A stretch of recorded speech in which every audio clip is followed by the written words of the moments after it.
Students start by building real mechanical structures, while exploring motion, mechanical systems, and energy transformation in action.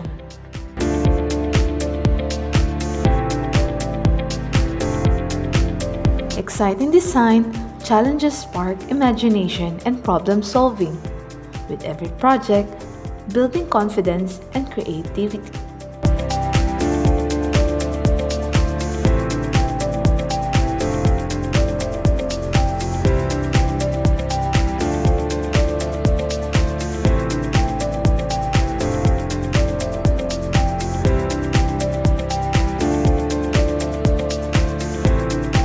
Students learn programming fundamentals, functions, loops, and logic to bring the robots to life with real-time decisions and smart behaviors.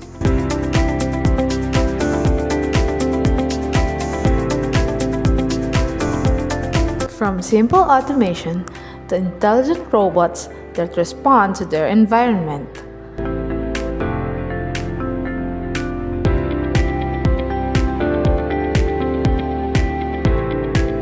Students develop skills in sensor integration and conditional programming.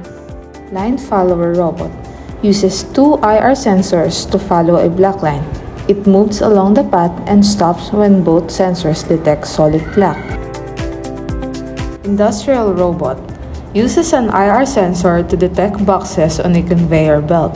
When a box is detected, the belt stops and the robotic arm picks up the item to place it into a cart.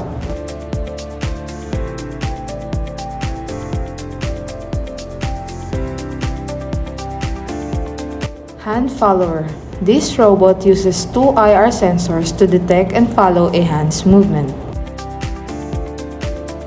Candy dispenser. This robot uses a touch sensor and automatically releases candy.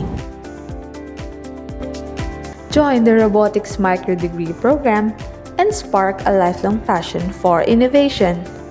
Enroll now and let your child build the future, one robot at a time.